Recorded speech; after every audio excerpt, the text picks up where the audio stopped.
Shalom, selamat malam Bapak Ibu sudah dikasih Tuhan, PDI Immanuel. Wow, saya lihat antusiasnya sekali luar biasa.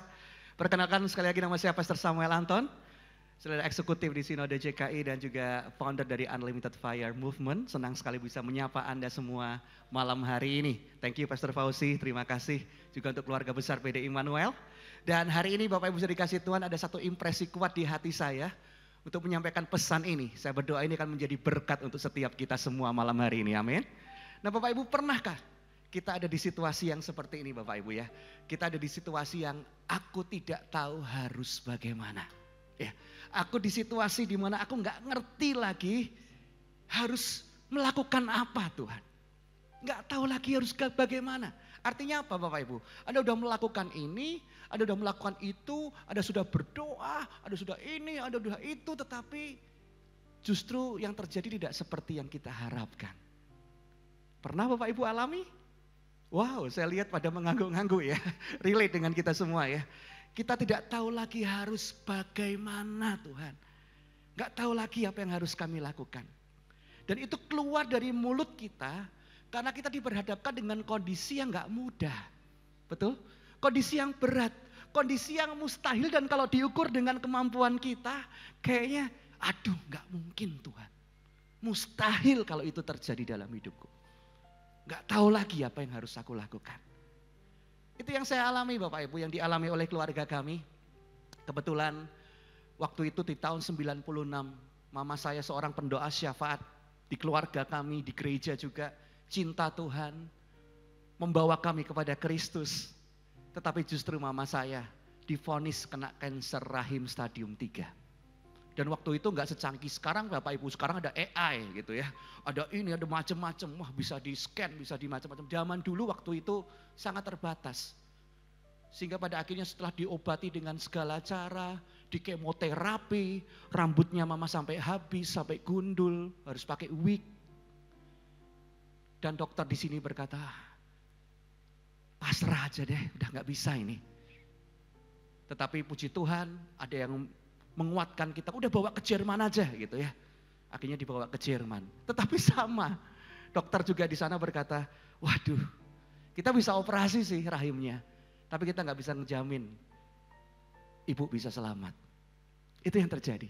Sehingga di satu titik, kami sekeluarga bisa berkata, Tuhan kami pasrah, kami nggak ngerti lagi apa yang bisa kami lakukan. Kami nggak tahu lagi harus bagaimana. Kami pasrah, Tuhan nggak tahu lagi. Bapak Ibu, PDI Immanuel, saya mau katakan Bapak bisa dikasih Tuhan, kenapa sih kita bisa berkata, aku nggak tahu lagi harus bagaimana. Simple, karena segala sesuatu tampak mustahil. Itu yang kami alami ya sebagai keluarga, lihat kondisi mama saya. Udah habis rambutnya, udah kurus sekali, dibawa ke Jerman. Kita berharap dokternya bisa lakukan sesuatu, bisa sih dioperasi rahim. Tapi ternyata mama saya malah koma 2 minggu. Dan ya tunggu aja, let's see gitu. Itu yang terjadi. Karena segala sesuatu tampak mustahil. Lalu yang kedua, harapan seolah-olah sudah gak ada lagi. Udah terlambat ini, coba kalau ketahuan awal-awal masih bisa. Gitu ya Bapak Ibu sering dengar ya. Kalau awal-awal ketahuan bisa nih diatasin. Tapi ini udah telat. Harapan sudah tidak ada lagi. Dan yang ketiga, kita sudah melakukan segala sesuatu yang sepertinya bisa kita lakukan. Namun ternyata yang terjadi tidak sesuai yang kita harapkan. Bapak Ibu yang dikasih Tuhan, di titik itulah kita akan tergoda, kita akan berkata, Tuhan aku gak ngerti lagi. Aku capek Tuhan, aku lelah. Bahkan kita gak bisa mikir lagi mau gimana Tuhan. Udah wah berdoa dengan segala cara gitu ya. Wah, udah berlutut, udah ngeglosor gitu ya. Udah berdoa benar-benar, waduh gimana Tuhan. Tapi satu hal saya ingin menguatkan Anda semua, PDI Immanuel. Di ujung kemampuanmu, disitulah justru Tuhan sedang bekerja menunjukkan ketidakterbatasannya. Amin. Yang percaya katakan yes. Amin. Di ujung kemampuanmu, di saat semua seperti yang aku udah lakukan, Tuhan aku gak ngerti lagi mau gimana. Justru Tuhan sedang bekerja menunjukkan ketidakterbatasannya. Itulah Tuhan kita. Dan percayalah Hari ini saya ingin menguatkan Anda semua bahwa apapun yang terjadi dalam hidup kita, percayalah bahwa Tuhan tidak pernah meninggalkan kita. Amin. Itu yang harus kita pegang dulu. He never leave you. Karena ini yang seringkali berbahaya Bapak Ibu. Jangan pernah berpikir bahwa Tuhan itu meninggalkanmu. Bahkan di titik terendah hidupmu, kondisi terburukmu, Dia ada di sana. Amin. Makanya waktu itu saya tulis, di titik terendahku Kau hadir untuk mengangkatku. Ku tahu Kau tak menyerah akan hidupku. Saat saya menulis lagu itu Bapak Ibu, saya di titik terendah benar-benar Bapak Ibu. Saya udah gak ngerti, saya udah kehilangan kakak saya meninggal. Waktu zaman COVID itu Bapak Ibu harus mengalami ini, saya juga sakit. Tapi saya mau katakan, jangan pernah berpikir Tuhan meninggalkanmu. Bahkan di titik terendah hidupmu, kondisi terburukmu, Dia ada di sana. Amin. Dia tidak pernah meninggalkanmu. He never leave you. You are not alone. Kita nggak pernah sendiri. Karena seringkali ini yang dipakai iblis Bapak Ibu. Karena kebohongan iblis, kebohongan besar iblis adalah meyakinkan kita bahwa kita harus melewati pergumulan ini sendirian. Makanya gak heran banyak orang akhirnya mundur dari Tuhan. Banyak orang kecewa, banyak orang ninggalin gereja, komunitas. Kenapa? Aku sendirian ngadepin ini semua. Mana yang lain, betul? Mana yang katanya keluarga, mana yang namanya saudara seiman gitu kan. Itulah kebohongan besar iblis Bapak Ibu. Meyakinkan bahwa kita harus melewati pergumulan hidup ini sendirian. Tapi saya mau katakan, mungkin Anda merasa sendiri, but kita hanya merasa sendiri.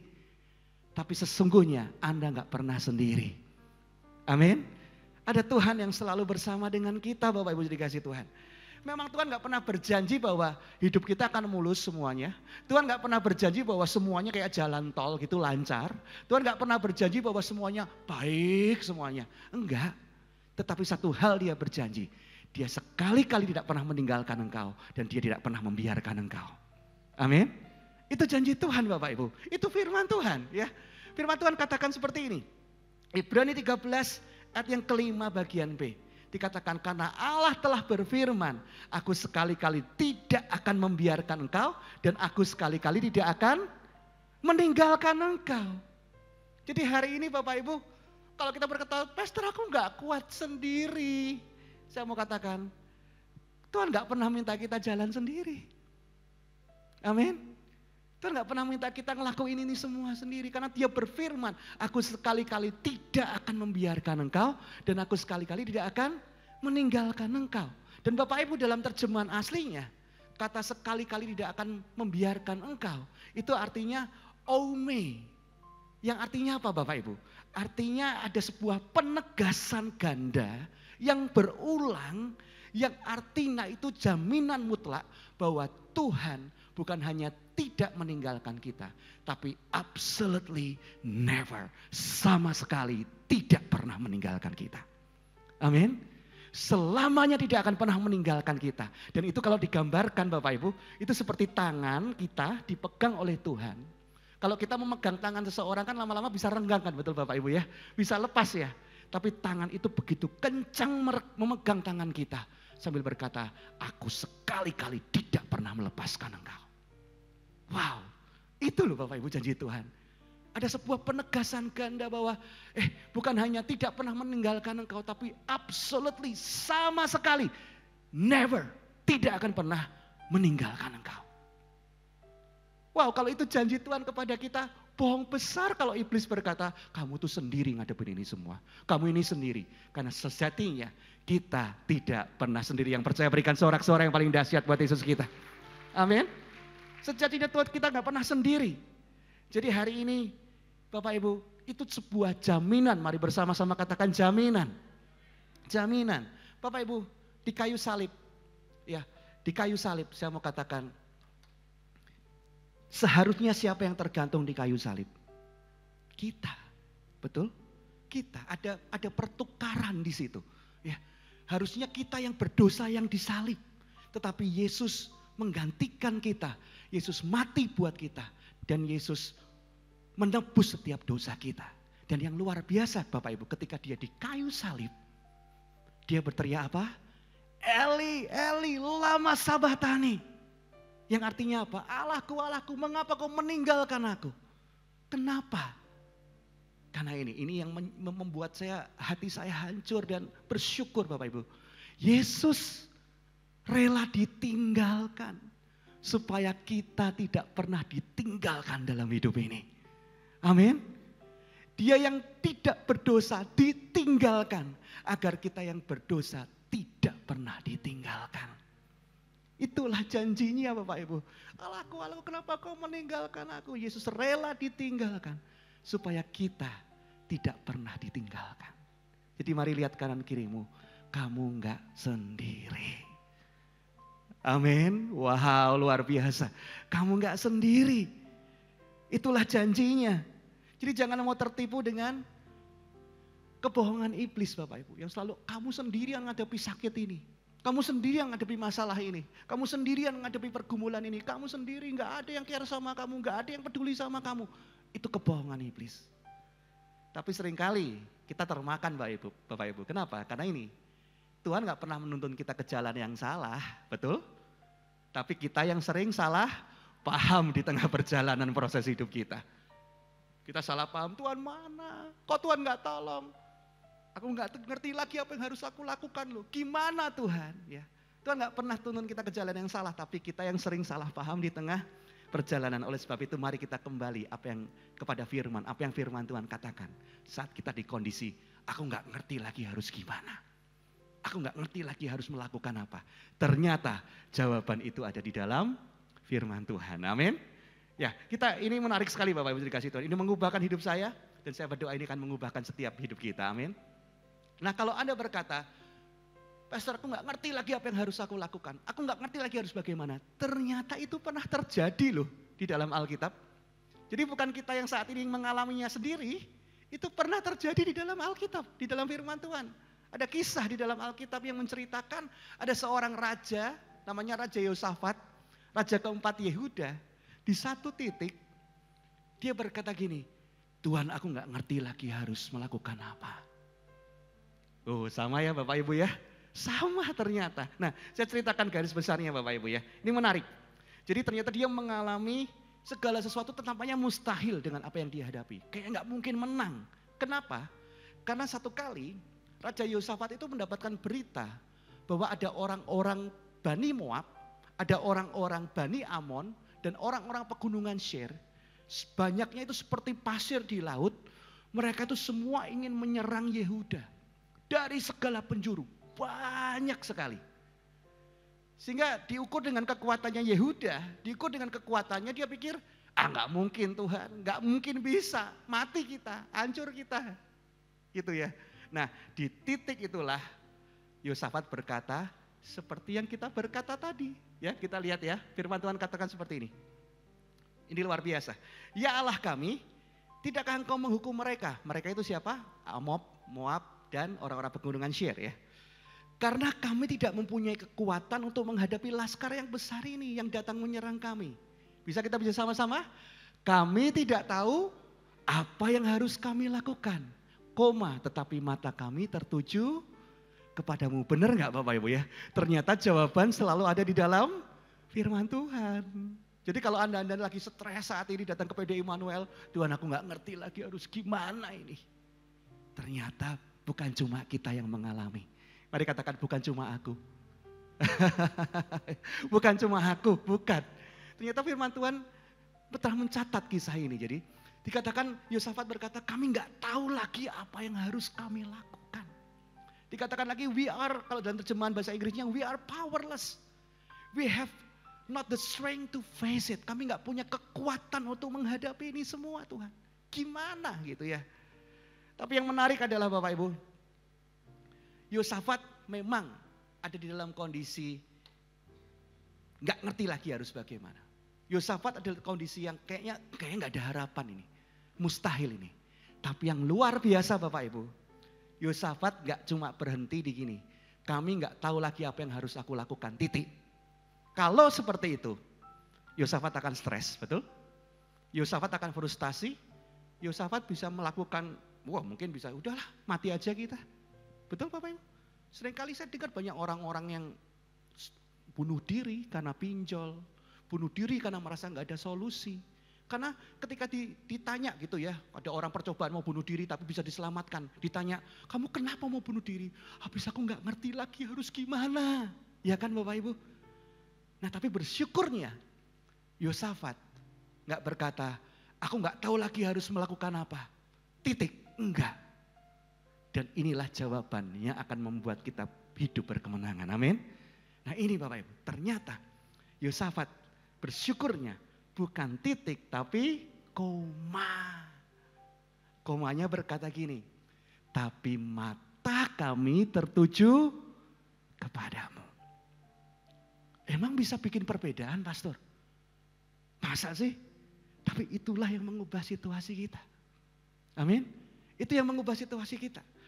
Walaupun dikatakan kami nggak tahu apa yang harus kami lakukan, tetapi mata kami tertuju kepadamu. Awalnya saya nggak ngerti maksudnya apa. Tetapi saya sadar Bapak Ibu ketika saya mengalami situasi ini. Jadi saya punya anak namanya Caleb. Sekarang usianya 10 tahun, udah mau SMP.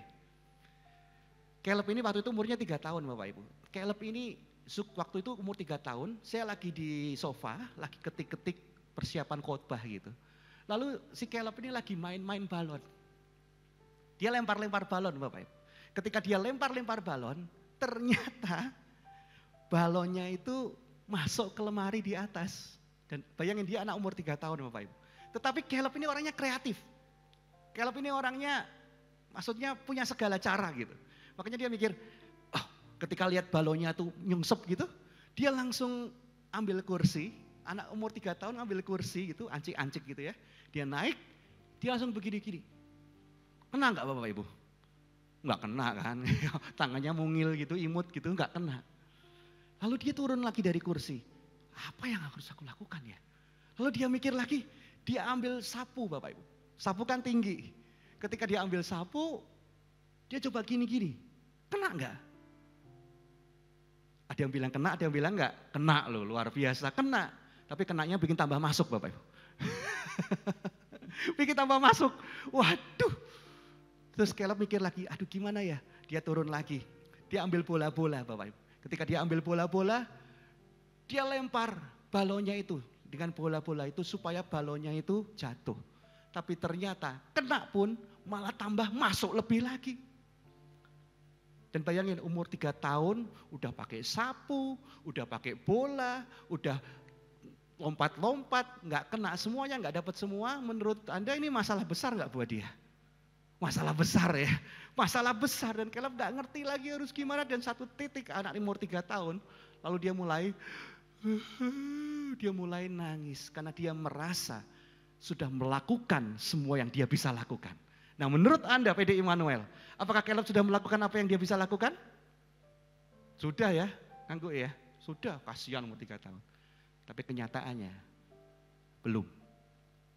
Kenapa? Karena Caleb masih punya papinya. Ingat gak saya ada di mana? Saya ada di sofa lagi ketik-ketik. Tetapi yang luar biasa adalah waktu Caleb lagi frustasi, dia lihat masalahnya besar sekali. Tapi di satu titik dia tiba-tiba kaget. Di tengah nangisnya itu, dia terdiam.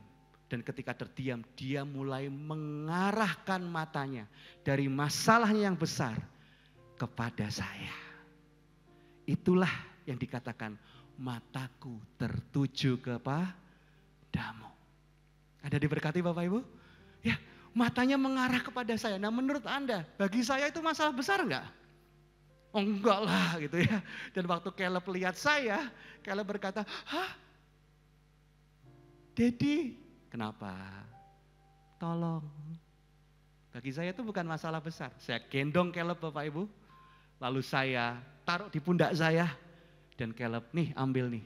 Dan ketika Caleb ambil, hal yang dia pikir masalah besar tidak lagi jadi masalah dalam hidupnya. Amin. Kita kasih tepuk tangan buat Tuhan kita. Ya. Jadi di sini kita belajar apa Bapak Ibu? Ternyata ukuran masalah kita itu menjadi besar atau kecil Bapak Ibu. Semua nggak tergantung dengan kapasitas kita, nggak ditentukan oleh kekuatan kita atau kesanggupan kita. Tetapi dengan siapa kita menghadapi masalah atau pergumulan itu, amin. Dengan siapa itu lebih penting daripada kekuatan kita sendiri. Siapa suruh kita pakai kekuatan kita sendiri, siapa suruh kita jadi Caleb yang dengan kekuatannya sendiri coba lakukan segala cara yang kelihatannya mustahil. Tapi sebenarnya ukuran masalah itu jadi besar atau kecil, itu tidak ditentukan oleh kekuatan kita, tapi ditentukan oleh dengan siapa kita menghadapinya. Amin. Dengan siapa? Caleb dengan saya, masalah itu jadi masalah yang kecil. Pernah nggak Bapak Ibu berkata gini, Pastor, nggak ada jalan lagi, tertutup semua. Saya juga pernah Bapak Ibu, satu kali datang ke sebuah gereja, dan saya nggak ngerti kalau gereja itu waktu itu ngadain konser, ngadain acara. Kalau nggak salah sama Frankie Kuncoro atau sama siapa gitu, saya lupa. Nah, waktu saya datang ke gereja itu lagi ngurus-ngurus sesuatu sebenarnya. Tiba-tiba ternyata itu ada konser. Dan ketika saya lihat, wih luar biasa nih. Kalau ikut sekalian juga seru. Tapi ketika saya lihat, panitianya bilang, oh kak tiketnya udah habis kak. Sold out, tutup. Ya udah, saya juga saya nggak ngerti acara itu. Ya udah, saya nggak bisa masuk Bapak Ibu. Ya udah. Saya urusi beberapa hal itu dan saya mau pulang. Ketika saya mau pulang, tiba-tiba ada orang manggil saya. Pastor Anton. Saya kaget. Siapa? Ternyata anaknya gembalanya Bapak Ibu. Anaknya gembalanya. Terus bilang gini, loh kenapa kesini? Kok bisa? Karena itu di luar kota Bapak Ibu, di Surabaya waktu itu. Iya saya lagi ngurus ini, nggak sadar ternyata ada konser ya, luar biasa. Loh gak mau ikut sekalian? Oh saya belum gak beli tiketnya, saya gak tahu ada acara ini. Oh, udah, dia pegang tangan saya Bapak Ibu. Dan ketika dia pegang tangan saya, tiba-tiba panitia yang serem-serem itu yang mungkin tatonya ini, langkahi dulu mayat saya gitu. Pokoknya yang jaga keamanan gitu, semua gak boleh masuk yang gak punya tiket. Tiba-tiba ketika saya dipegang oleh anak gembala itu, pintu yang tertutup jadi terbuka semua Bapak Ibu. Oh silakan. Gak cuma itu, saya masuk gak cuma ke tempat acara, saya masuk sampai ke green room Bapak Ibu. Sampai ditemuin sama Frankie Kuncoronya. Ketemu. Dari yang gak punya akses, tiba-tiba dibuka semua, bukan karena saya, tapi siapa yang bersama dengan saya. Amin. Ada diberkati, amin. Jadi ini Bapak Ibu, jadi jangan pernah berpikir bahwa aku harus menghadapi itu seorang diri. Yang terpenting adalah siapa yang bersamamu. Ya, siapa yang berjalan bersamamu, itulah yang penting. Dan itulah yang artinya mataku tertuju kepadamu. Bukan tertuju pada masalah yang besar, tapi mataku tertuju pada Tuhan.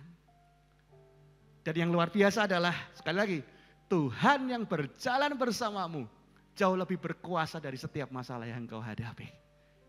Kalau orang bilang tertutup, bersama Tuhan, jalan dibuka. Amin. Kalau orang bilang gak mungkin, bersama dengan Tuhan tidak ada yang mustahil. Itu yang terpenting, siapa yang berjalan bersamamu. Dan itulah yang Yosafat lakukan. Dia tahu bahwa dia gak mampu. Dia tahu bahwa itu nyaris mustahil ngalahin orang Moab, orang pegunungan Seir. Gak mungkin.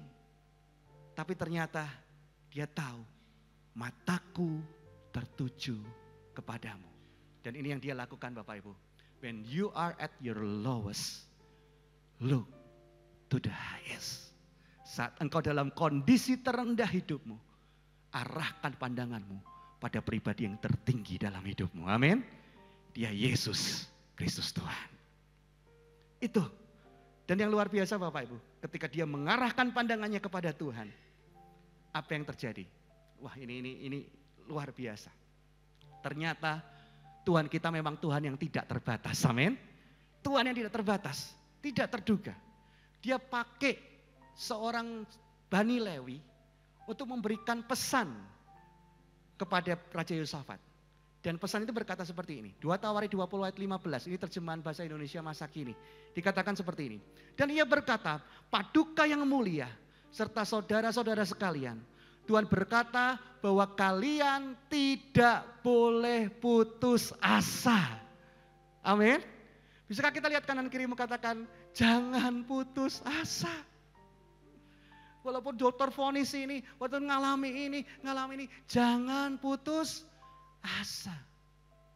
Ya. Jadi katakan jangan putus asa. Atau takut menghadapi tentara yang banyak itu. Sebab yang bertempur bukan kalian melainkan Allah. Jangan putus asa walaupun kondisinya mungkin gak mudah. Ya, tapi jangan putus asa. Lalu ketika mendengar itu, hati Yosafat berkobar. Iya, aku gak boleh putus asa. Dan dia minta Bapak Ibu. Nah ini, ketika dia tahu ada pesan Tuhan, jangan putus asa. Apa yang dilakukan? 2 Tawarik 21 sampai 22 dikatakan. Setelah ia berunding dengan rakyat, ia mengangkat orang-orang yang akan menyanyi-nyanyikan untuk Tuhan dan memuji Tuhan dalam pakaian kudus yang semarak. Pada waktu mereka keluar di muka orang-orang bersenjata sambil berkata, nyanyikanlah nyanyian syukur bagi Tuhan.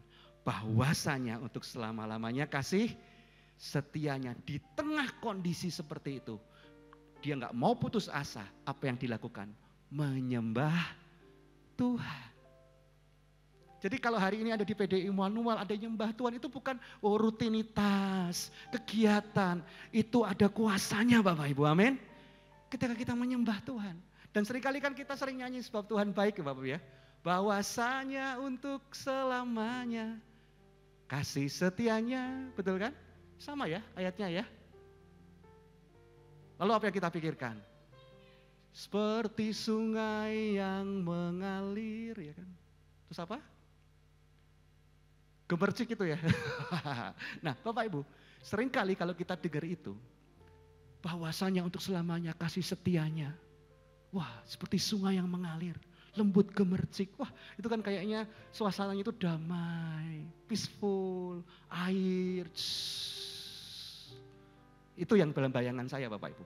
Tapi ternyata di ayat yang aslinya, mereka menyanyikan bahwasanya untuk selama-lamanya kasih setianya.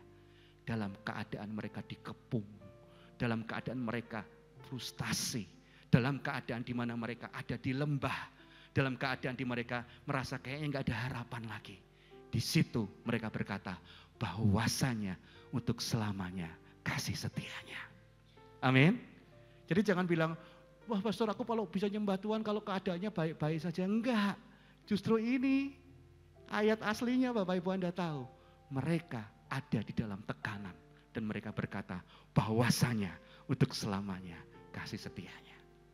Dan ini yang terjadi Bapak Ibu. Wow, ini luar biasa. Dan ketika mereka menyembah Tuhan, saya mau katakan tidak ada respon yang lebih baik lagi. Selain tetap memilih menyembah Tuhan. Walau kita ada di tengah kondisi lembah dalam hidupmu. Amin. Gak ada respon yang lebih baik lagi selain Tuhan aku mau tetap menyembahmu. I still here and I will worship you. Tuhan gak tahan dengan orang-orang yang seperti ini. Amin. Saya berdoa kalau Anda dalam mengalami lembah, Anda mengalami situasi yang gak mudah. Pilih, I choose to worship you. Aku memilih untuk menyembahmu. Dan yang terjadi Bapak Ibu, cara Tuhan itu menolong ajaib. Luar biasa. Ayat 22. Ketika mereka mulai bersorak-sorai dan menyanyikan pujian, dibuat Tuhanlah penghadangan. Mari katakan penghadangan. Penghadangan, siapa yang menghadang? Tuhan sendiri. Tuhan yang berperang ganti kita, amin. Penghadangan terhadap Bani Amon dan Moab dan orang-orang pegunungan Seir yang hendak menyerang Yehuda. Sehingga mereka terpukul kalah. Jadi bukan kita yang berperang buat kita sendiri. Tuhan yang berperang ganti kita Bapak Ibu. Bagian kita apa? Tetap menyembah Dia, tetap puji Dia. Di lembah sekalipun, I will worship you Lord. Ada kuasa, amin Bapak Ibu. Ya, dan itu yang terjadi. Dan yang luar biasa cara Tuhan menolong juga ajaib sekali. Kalau dalam terjemahan versi mudah dibaca Bapak Ibu. Ini menarik.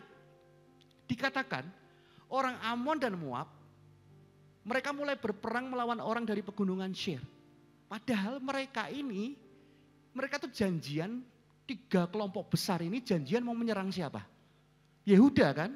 Bukan saling berperang sendiri kan? Bukan. Mereka itu sepakat, mereka mau nyerang, mereka mau geruduk Yehuda, hancur Yehuda. Tapi ternyata di ayat ini dikatakan orang-orang Amon dan Moab mulai berperang melawan orang-orang dari pegunungan Seir. Orang Amon dan Moab terbunuh dan dikalahkan oleh orang dari pegunungan Seir. Setelah mereka dibunuh orang Seir, mereka saling membunuh. Lah kok aneh, kok bisa ya? Lah mau bertiga ini mau nyerang Yehuda kok tiba-tiba bisa bunuh-bunuhan sendiri. Saya nggak tahu Bapak Ibu ya. Saya kadang kalau baca Alkitab itu saya membayangkan mungkin gitu ya. Ada satu orang yang wajahnya itu memang nyebelin gitu ya, saya nggak ngerti ya. Wajahnya itu nyebelin gitu. Padahal dia diem aja gitu. Tiba-tiba mungkin teman orang-orang pegunungan Seir tuh lihat orang Moab itu, kamu kenapa sih wajahmu nyolot banget? Enggak, memang wajahku gini kok. Enggak nyolot loh. Kamu kok tinggi sih? Loh bukan tinggi, kamu yang mulai. Loh kamu yang mulai. Lama-lama perang sendiri Bapak Ibu. Lama-lama berantem sendiri, perang sendiri. Dan itu yang terjadi. Mereka saling perang, mereka saling membunuh. Nah kalau itu bukan kekuatan Tuhan gak mungkin Bapak Ibu. Ya gak mungkin. Orang-orang Yehuda nggak punya cara berpikir gimana caranya ngalahin mereka perang sendiri. Nggak mungkin Bapak. Dan yang luar biasa ayat 24. Orang Yehuda tiba ya. Orang Yehuda tiba di penjagaan di padang gurun. Mereka mencari pasukan musuh yang besar. Wah dah takut nih, mana nih. Tapi ternyata yang dilihat luar biasa. Tetapi mereka hanya melihat mayat-mayat tergeletak di tanah. Tidak ada yang selamat. Dan Yehuda bisa menembus kemustahilan. Amin. Berikan sorak-sorai yang paling dahsyat buat Yesus kita. Amin. Tuhan tolong dengan cara yang tidak terduga. Tuhan tolong dengan cara yang ajaib. Di sini kita belajar apa? Tuhan akan memakai keadaan, cara, orang-orang yang tidak terduga untuk menolong dan memberkati kita. Supaya akhirnya kita sadar bahwa pengharapan kita hanya kepada Tuhan. Bukan orang lain. Bukan orang-orang tertentu. Tapi hanya Tuhan yang memberikan kita jalan keluar. Amin Bapak Ibu. Anda diberkati? PDI Immanuel. Itu yang dialami oleh mama saya juga. Di dalam koma 2 minggu itu bahkan kami sempat ditelepon dari Jerman. Dikatakan, yang kuat ya. Nanti kalau mama pulang dalam keadaan beda, kamu kuat ya. Beda itu gimana? Kurus, gundul? Enggak. Datang masih hidup, pulang sudah peti mati. Wah saya nangis, saya nggak mau kehilangan mama, saya masih butuh mama. Saya nangis waktu itu, saya masih SMP Bapak Ibu. Tapi ternyata Tuhan luar biasa. Kakak saya di sana berdoa, ajak teman-temannya juga di sana. Kakak saya mendampingi selama beberapa minggu di Jerman. Lalu ada orang-orang di gereja di sana yang membantu juga dan saling mendoakan, didoakan terus tiap hari. Dan yang luar biasa dalam koma itu, mama saya tiba-tiba, mama saya bersaksi, mendapatkan penglihatan, bertemu dengan Tuhan Yesus. Dan Tuhan Yesus berkata, aku akan memberikan kamu kesempatan yang baru. Jadilah saksiku. Dan tiba-tiba mama saya mulai siuman. Semua kaget. Dan ketika siuman, lama-lama kondisinya makin membaik. Dan dokter di sana, orang yang gak percaya Tuhan, dia berkata gini, aku gak tahu siapa yang bisa ngelakuin ini, tapi itu bukan aku. Tapi something else, dia berkata gitu. Makanya biayanya digratisin sama dokter itu. Puji Tuhan, dan akhirnya mama saya dinyatakan sembuh. Sudah dari tahun ini ya, berarti sudah berapa tahun Bapak Ibu ya, dari tahun 96 sampai sekarang sudah 29 tahun sembuh dari kanker. Kita kasih kemuliaan buat Tuhan kita. Amin. Mama saya sudah sembuh, sudah sehat, lalu rambutnya mulai panjang lagi, dan akhirnya mama saya melayani namanya usia indah lansia ya, dilayani, didoakan, sampai setia, sampai garis akhir gitu ya, orang-orang yang sudah lanjut usia emas gitu. Luar biasa. Dan akhirnya hidupnya jadi berkat sampai sekarang. Memang kondisi kakinya membesar satu Bapak Ibu ya, tetapi itu efeknya aja, tapi sampai sekarang masih oke, sudah 29 tahun. Dan bahkan sampai ke Israel, jalan sama saya. Via Dolorosa dikelilingin. Dan hidupnya sampai sekarang masih jadi berkat. Tapi di sini kita ngerti, kalau kita berkata, Tuhan aku gak ngerti lagi harus bagaimana.